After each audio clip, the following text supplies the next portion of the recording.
अस्सलाम वालेकुम dear students, welcome to my YouTube channel यामुइजू। स्टूडेंट्स, आज का जो हमारा डिस्कशन का टॉपिक है वो है नोमेनक्लेचर ऑफ स्पेक्ट्रल शिफ्ट्स। हम अपने इस टॉपिक में lambda max, E max, bathochromic shift, red shift भी जिसे कहते हैं, इसके अलावा एक ब्लू शिफ्ट होती है जिसको हम हिप्सोक्रोमिक शिफ्ट बोलते हैं, हाइपोक्रोमिक इफेक्ट और हाइपरक्रोमिक इफेक्ट के बारे में पढ़ेंगे।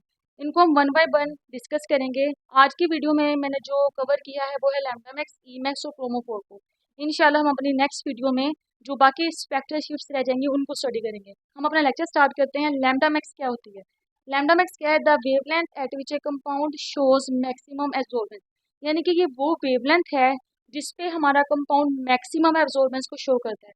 जैसे कि आपके सामने कुछ कंपाउंड्स दिए गए हैं और उनकी मैंने लैम्डा मैक्स लिखी है। K2Cr2O7 की 355 नैनोमीटर है, बेंजीन की 254 एंड KMnO4 की 525 नैनोमीटर है। यानी कि ये वो कंपाउंड्स हैं जो रेडिएशंस को इन वेवलेंथ्स पर मैक्सिमम एब्जॉर्ब कर सकती हैं। तो ये इनकी क्या हुई? लैम्डा मैक्स हुई।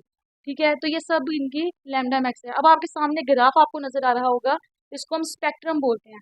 स्टूडेंट्स, जब हम स्पेक्ट्रोफोटोमीटर के जरिए अपनी यूवी विजिबल रेडिएशन को सैंपल से पास करवाते हैं तो कितनी लाइट एब्जॉर्ब हुई है, कितनी ट्रांसमिट हुई है, वो in the form of graph हमें एंड पर आकर स्पेक्ट्रोफोटोमीटर रिजल्ट देता है।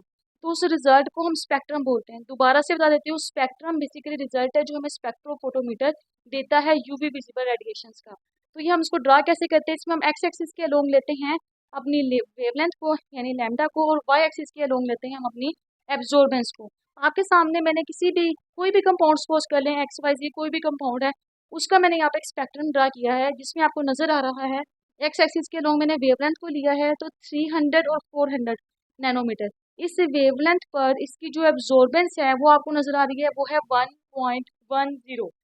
ये कोई भी कंपाउंड है और इसके लिए हमने जब स्पेक्ट्रम ड्रा किया है तो 300 से 400 नैनोमीटर पर वो 1.10 एब्जॉर्बेंस को शो कर रहा है। तो ये हमारे पास है लैम्डा मैक्स कहते हैं। नेक्स्ट है जी ई मैक्स। क्या होती है ई मैक्स? क्या है?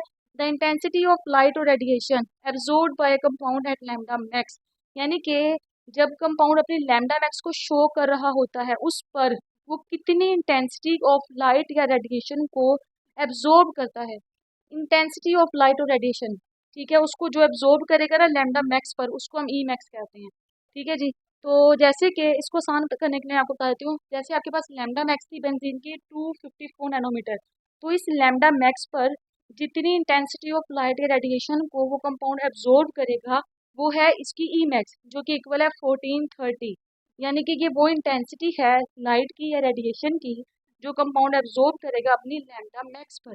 आप ये क्लियरली दे सकते हैं 254 नैनोमीटर ये लैम्डा मैक्स है और ई मैक्स क्या है इसकी 1430 है। ठीक है, अब इसको कैलकुलेट कैसे किया जाता है? अगर हम स्पेक्ट्रम से बात करें तो कैसे कैलकुलेट करेंगे? तो उसका तरीका ये होता है कि जो आपको स्पेक्ट्रम में पीक्स मिलती है ना मुख्तलिफ कंपाउंड्स की, तो उसमें जो उसका उस पीक्स के नीचे जो एरिया होता है उसको हम कैलकुलेट करके ना अपनी ई मैक्स को बताते हैं। बेसिकली हम क्या स्टडी करते हैं? ई मैक्स को कैलकुलेट करने के लिए स्पेक्ट्रम के अंदर जो पीक्स होती हैं उसके नीचे जो एरिया होता है, जिसको देखिए मैंने रेड अब मार्कर से शो किया है, उसको हम उससे ई मैक्स कैलकुलेट कर सकते हैं, उसको स्टडी करके उसको कैलकुलेट करके। वैसे मैथमेटिकली देखा जाए ई मैक्स को कैसे स्टडी करते हैं तो एक बियर लैम्बर्ट लॉ है जो ये कहता है कि जो एब्जॉर्बेंस है वो डायरेक्टली प्रोपोर्शनल होती है कंसंट्रेशन ऑफ द सैंपल के और पाथ लेंथ के। जबकि जो ये ई है जिसको हम ई मैक्स बोल रहे हैं बेसिकली मोलर एब्जॉर्बिविटी है, इसका दूसरा नाम ये होता है, ये प्रोपोर्शनली कांस्टेंट होती है।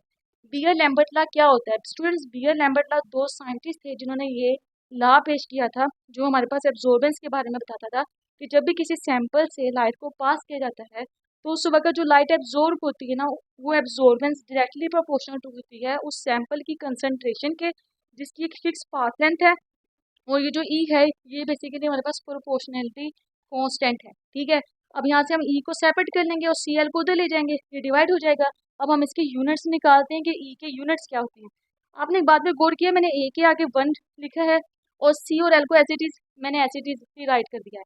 तो मैंने ऐसा क्यों किया है? बेसिकली जो एब्जॉर्बेंस है इसका फार्मूला है negative log of I over I note, यानी कि ये एक रेशियो है टू क्वांटिटीज, टू वैल्यूज के दरमियान में, आई ओवर आई नोट। इस वजह से एक डायमेंशन लेस क्वांटिटी है क्योंकि ये रेशियो है टू वैल्यूज की, इसलिए एब्जॉर्बेंस के लिए मैंने 1 पुट कर दिया है और सी एल को एज इट इज रख दिया।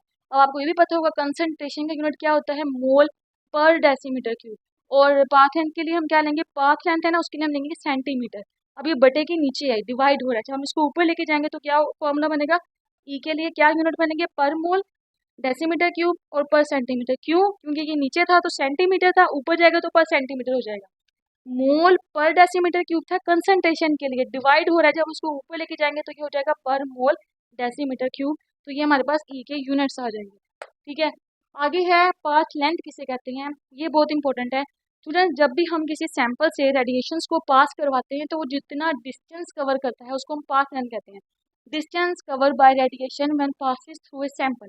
यहाँ पे मैंने इसको रिप्रेजेंट भी किया है, आपके सामने एक ब्लैक कलर से मैंने एक वेवलेंथ ऑफ लाइट को रिप्रेजेंट किया है जो सैंपल से पास करवाई जाती है। तो वो जितना डिस्टेंस कवर करती है ना इससे पास होते पाथ, जब उसे पास हो रही है तो उसको हमने एल से रिप्रेजेंट कर दिया।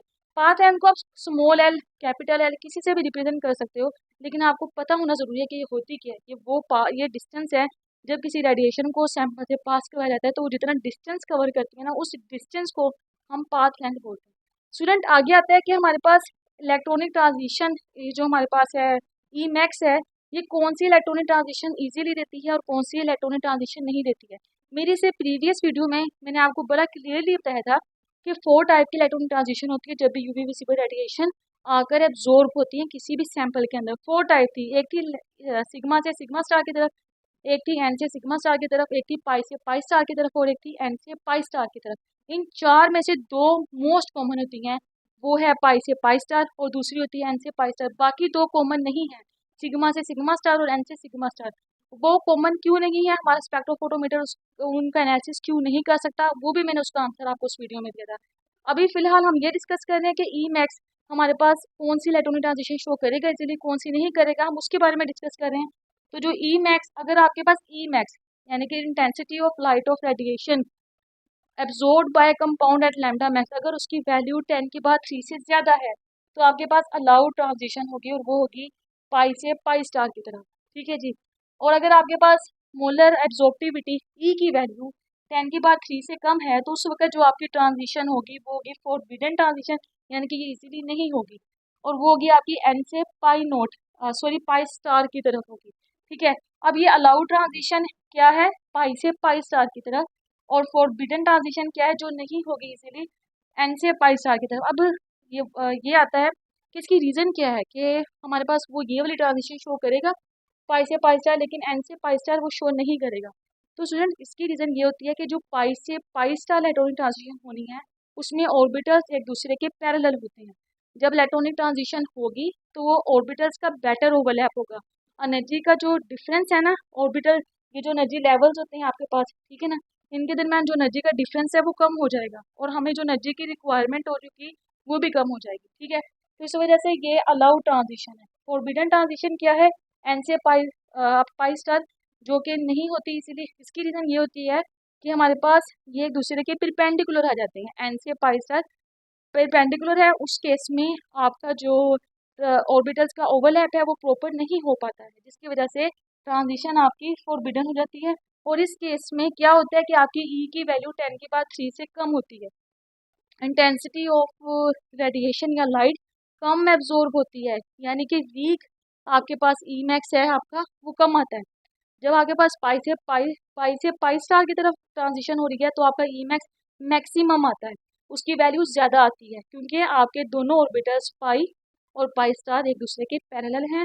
ऑर्बिटल्स का मैक्सिमम ओवरलैप होगा, एनर्जी का जो डिफरेंस है बिटवीन द एनर्जी लेवल्स वो कम हो जाएगा। लेकिन in case of n to pi star, इस केस में आपके पास ई की वैल्यू कम होती है, इंटेंसिटी ऑफ रेडिएशन कम एब्जॉर्ब होती है। उसकी रीज़न ये होती है कि आपके पास दोनों ऑर्बिटल्स एक दूसरे के परपेंडिकुलर होते हैं, ओवरलैप मैक्सिमम नहीं हो पाता है, जिसकी वजह से आपके पास फोरबिडन ट्रांजिशन शो होती है और वो इजीली शो नहीं करता। ठीक है जी, आगे आपके पास ना क्रोमोफोर क्या होता है, ये थर्ड टर्म है जो हम आज डिस्कस करेंगे लैम्डा मैक्स और ई मैक्स के बाद अपनी नोमेनक्लेचर ऑफ स्पेक्ट्रल शिफ्ट में। क्रोमोफोर क्या होता है स्टूडेंट्स, ये वर्ड क्रोमोफोर निकला है ग्रीक वर्ड से जिसको हम बोलते हैं क्रोमोफोरस। बेसिकली ग्रीक वर्ड है जिसका मतलब क्या होता है, कलर कैरियर। अब इसकी डेफिनेशन की तरफ चलते हैं कि क्या होता है UV visible absorbing groups in a molecule. किसी भी मॉलिक्यूल में मॉलिक्यूल का जो हिस्सा एब्जॉर्ब करता है ना यूवी विजिबल रेडिएशन को, उसको हम क्रोमोफोर कहते हैं। मॉलिक्यूल का वो पार्ट, वो मॉलिक्यूल के एटम्स और ग्रुप ऑफ एटम्स जो यूवी विजिबल रेडिएशन को एब्जॉर्ब कर रहे हैं, उनके साथ इंटरेक्शन शो कर रहे हैं, उसको हम क्रोमोफोर कहते हैं। आपके पास कोई भी मॉलिक्यूल है जिसके अंदर से हमने अपनी यूवी विजिबल रेडिएशन को पास आउट करवाया है, वो सारे का सारा मॉलिक्यूल एब्जॉर्ब नहीं करता, उसका बल्कि कुछ पार्ट एब्जॉर्ब करता है, उस पार्ट को हम क्रोमोफोर कहते हैं। ठीक है। और क्रोमोजन क्या होता है उसके बाद मैं आपको बताऊंगी। इसकी एग्जाम्पल की तरफ आते हैं। क्रोमोजन वो मॉलिक्यूल होता है जिसमें क्रोमोफोर प्रेजेंट होता है।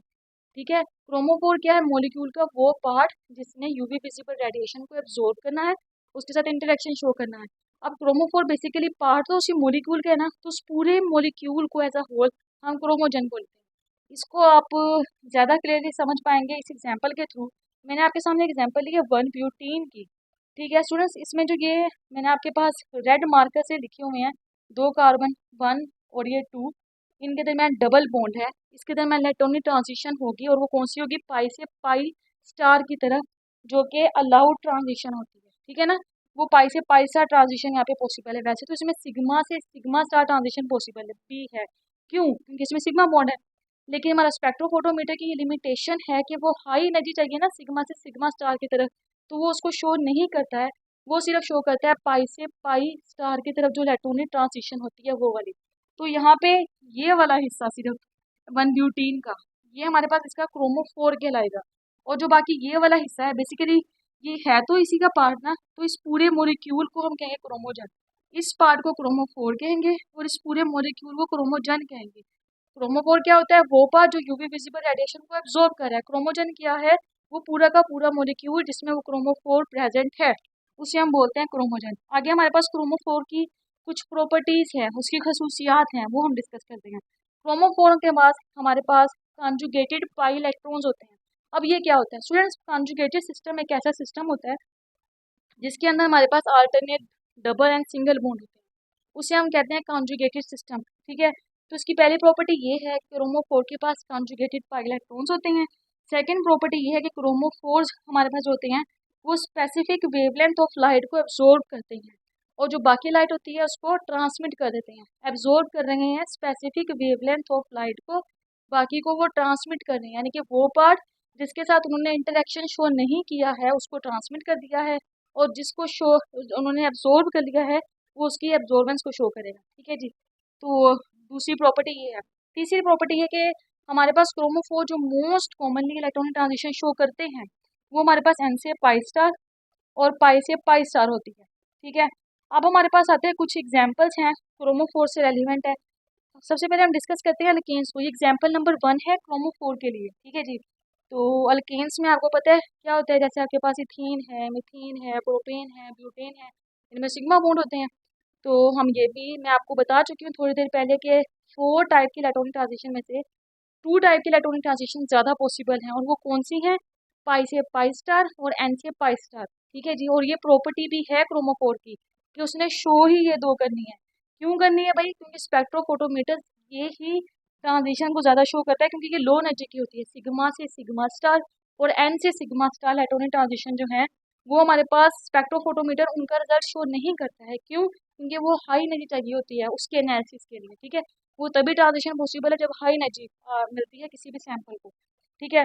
तो ये 3 प्रॉपर्टीज हैं। और अल्केन्स हमारे पास मैंने आगे इसके आगे क्रॉस लगाया है कि क्रोमोफोर हमारे पास क्रोमोफोर के एग्जाम्पल में आप अल्केन को डिस्कस नहीं करते हैं। इसकी रीज़न ये होती है यहाँ पे इलेक्ट्रॉनिक ट्रांजिशन होती है सिग्मा से सिग्मा स्टार की तरफ, जो बेसिकली हमारे पास पॉसिबल ही नहीं है, क्योंकि इसके लिए हाई एनर्जी चाहिए होती है और हमारा स्पेक्ट्रोफोटोमीटर उसको एनालिसिस नहीं कर सकता। उसके बाद दूसरी एग्जाम्पल एल्कीन्स और अल्काइंस के बारे में डिस्कस करते हैं। तो आपको पता है कि इसके अंदर ना एक पाई बॉन्ड होता है और सिग्मा बॉन्ड्स भी होते हैं, जैसे मैंने आपको यहाँ बताया था। ठीक है। अब पाई बॉन्ड है तो इसमें पाई से पाई स्टार ट्रांजिशन होगी, तो वो ट्रांजिशन इसमें पॉसिबल है। इसमें सिग्मा बॉन्ड भी होता है तो इसमें सिग्मा से सिग्मा स्टार ट्रांजिशन भी पॉसिबल है। लेकिन ये शो कौन सी करेगा? सिर्फ और सिर्फ पाई से पाई स्टार वाली। ठीक है। ऐसा क्यों करेगा? मैं बार बार वही बात बता रही हूँ कि ये हाई एनर्जी की रिक्वायरमेंट होती है पाई से पाई स्टार इलेक्ट्रॉन ट्रांजिशन के लिए, और एन से पाई स्टार ट्रांजिशन के लिए लो एनर्जी की रिक्वायरमेंट होती है। इस वजह से स्पेक्ट्रोफोटोमीटर वो शो नहीं करता है।